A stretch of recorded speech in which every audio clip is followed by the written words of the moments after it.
Hi guys, and welcome to episode 3 of the In the Hub podcast with me, Neil Thacker. Today's guest is Harm Van Houten. Harm is based out of the Netherlands and has over 20 years of experience and a wealth of technical knowledge within the broadcasting and media industry. Harm is an all-round video and network engineer, helping content creators get their video from A to B with your side broadcast assistance. Hope you enjoyed this episode. Right, so Harm, how did you get started in the broadcasting industry? It's a long story, but I'll try to keep it short. In the Netherlands, you have little local broadcasters. I think they're known all over the world. They're really small. They run on volunteers, and I volunteered. I came into a company as an IT professional at that point. But the thing with television and radio, well, it's pretty much the same thing. Once you get infected with it, it's like a virus. You'll stay with it. You'll keep with it. So that's the same thing with me. From being the IT professional, I became the responsible guy for the television side of things with that broadcaster. And then at one point, I made the move to the more bigger broadcasters. So the Dutch national television, those kinds of things. And that slowly became bigger and bigger. I'm in the broadcasting, and if it's up to me, I'm here to stay. Yeah, moving more specifically into the topic of this podcast, sports broadcasting. What does sport mean to you, and how are you connected to the sports broadcasting industry? I would say 20 to maybe even 50% of what we do is sports related. Live streams for sport clubs, doing play out for fan channels. It's all sorts of things that are sports related because, as I told before, sports is, I think, from the facility side of things, is about 20 to 50% of what they do. The same goes for channels. How do you get people to your channel? Sports. Because, well, if it's football or if it's American football or horse racing or whatever, people tend to, go towards that, and they'll consume the advertorials that are with that as well. So, again, it's a major part in what people tend to watch. And I think it's one of the things that will stay linear mostly. You see the Netflix things with linear sports. So you have subscription models where you can subscribe to pretty much every sport that is available, but it's always linear, because how much fun is it when a soccer game has finished and you already heard from your mates what the end results are. So I think sports will stay a linear thing. So just to sum up, how important do you think these live sporting events are to the broadcasting industry? If you look at linear, I think they're really, really important. How important? Well, that would be me pulling off the cloth of my big glass bowl. Yeah, how you say that? It's going to take quite a lot of effort to get sports away from linear television. I think if you speak linear television, you end up with sports. And then obviously with the events of the last year, how did COVID-19 impact live sports and sports broadcasting in general? Did it have a wider impact on industries outside of broadcasting that we don't often think about? I think so, yes, because everything came to a grinding halt. So channels did miss their content. Sports clubs are missing their income. Facility companies are not driving out with their trucks. Channels lose revenue on their commercials. It's one big avalanche of people that are related to the sports event. And that's then just only the media side of things.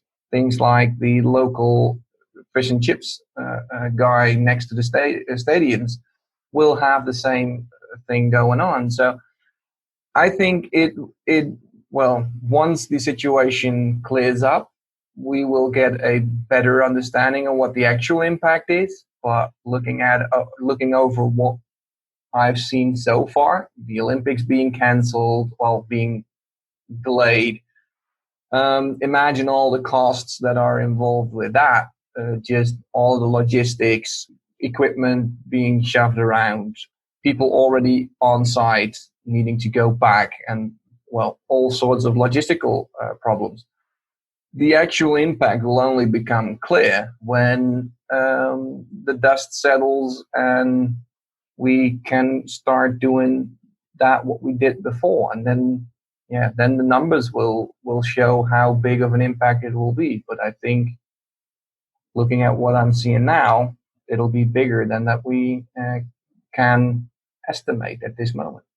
Yeah, because it's easy to kind of look at the Olympics and the issues with the rights and stuff like that, but you can't forget about these kind of grassroots football organisations and teams, in local areas who are really, hit hard by this as well. Exactly. Yeah, there are even the smaller clubs that really rely on the income of licensing fees to keep things going, to keep the doors open, to pay, even for the smaller ones, to pay salaries towards the semi-profs in their teams.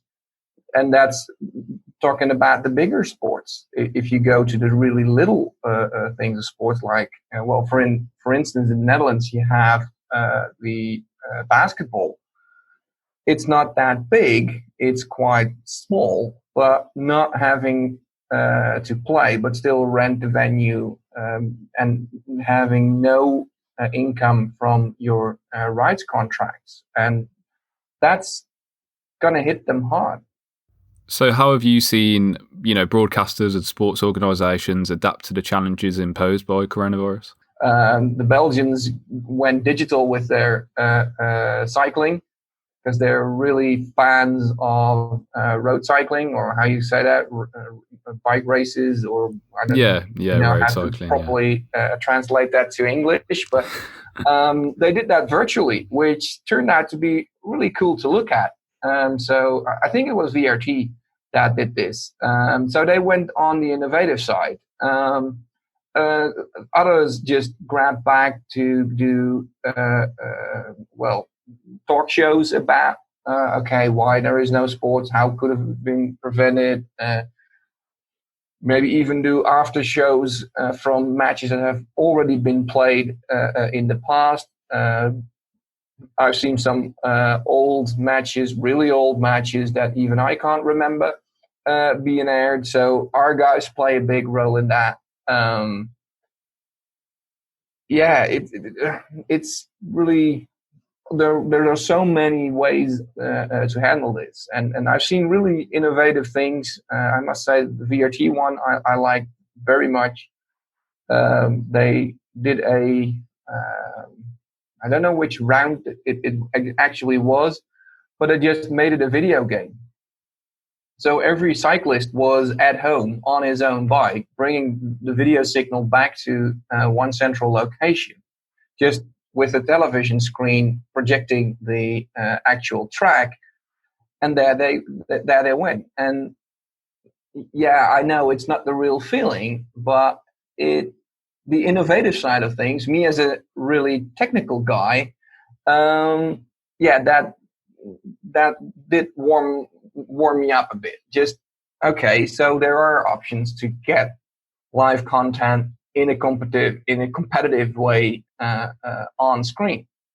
So yeah, there are too many examples to just sum up from broadcasters that went really all out on it to bring still interesting content.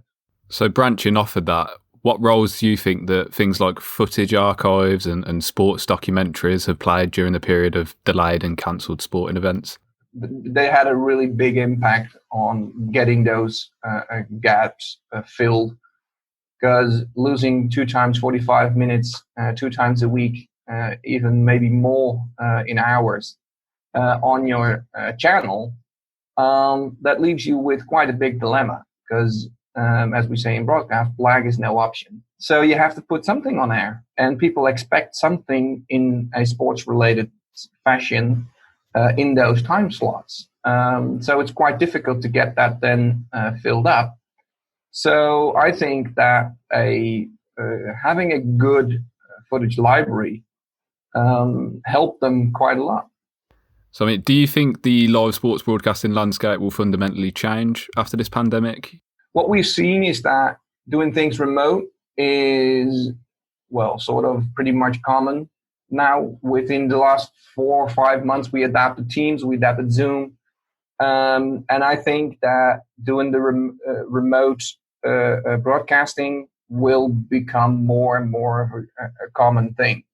So having just cameras on site and having a remote facility somewhere in, maybe even somewhere in Europe, producing your content, having as little people on site as possible.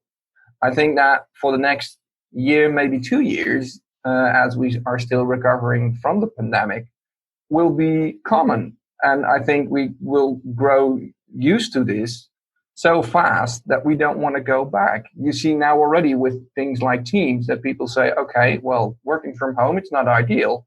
Well, I can do this more often. I'm happy with that because traffic jams are lowering. So I'm happy with that. And having remote broadcasting makes it easier for me to assist with the bigger things because I don't have to drive from one venue to another venue.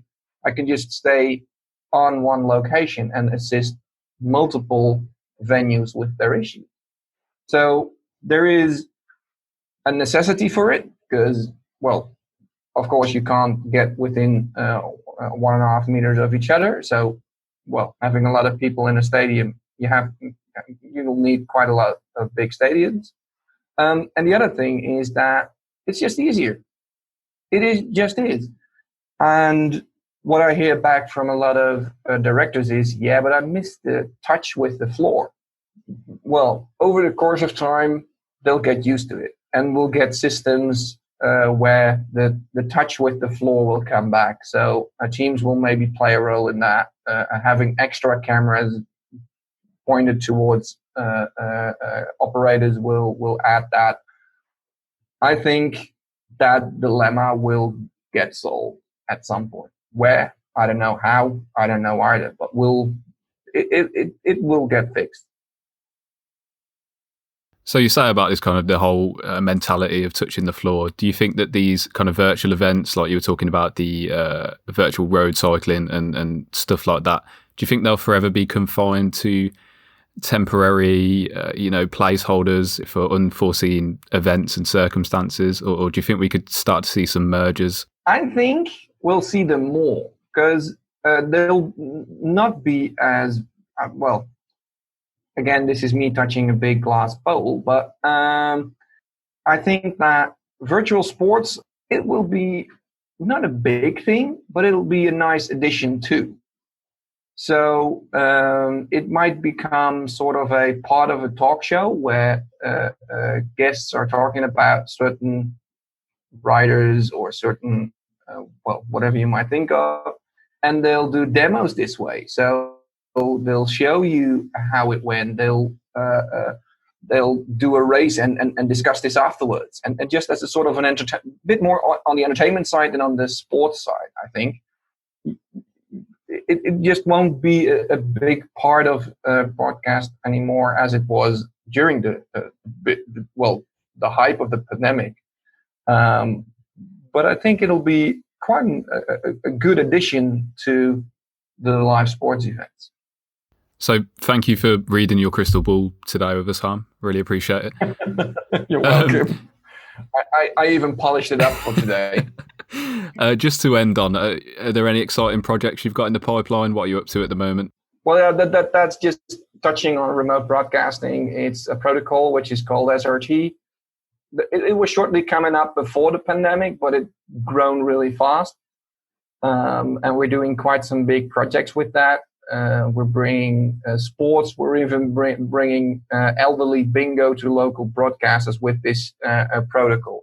So it goes from doing a complete live interview from the executive from the University of Eindhoven towards France over just vanilla internet in high resolution to bringing elderly bingo to the local broadcaster just from Eindhoven to a local a city here in Brabant. So That's one of the things that helps things like remote broadcasting, and especially for the local sports venues, because things like these innovations, because SRT is also available within several Playbox products, you can just natively pick that signal up and bring that towards your playout system.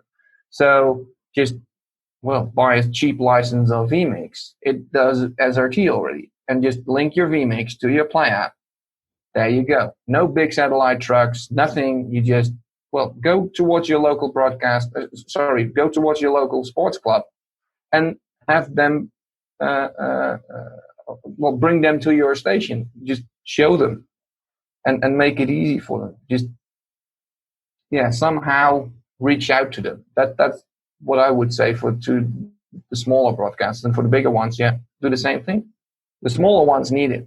Yeah, completely agree. So, I mean, I look forward to tuning into Bingo Championships at some point soon. So if people are interested in SRT or anything that you're up to, how can they best get in touch with you? Well, go and find us on the internet. It's the easiest way. Visit our website, yourside.nl or .tv, whatever fits you best. You'll find us there, and just click on the contact page. We're there 24/7. Reach out, and we'll try to help. And we do that throughout all Europe, and there where possible, we help out throughout the world. So just reach out, and we'll try to help you out. So, I mean, that's absolutely everything. Thanks so much for coming on today, Harm, and talking to us. It's been really great.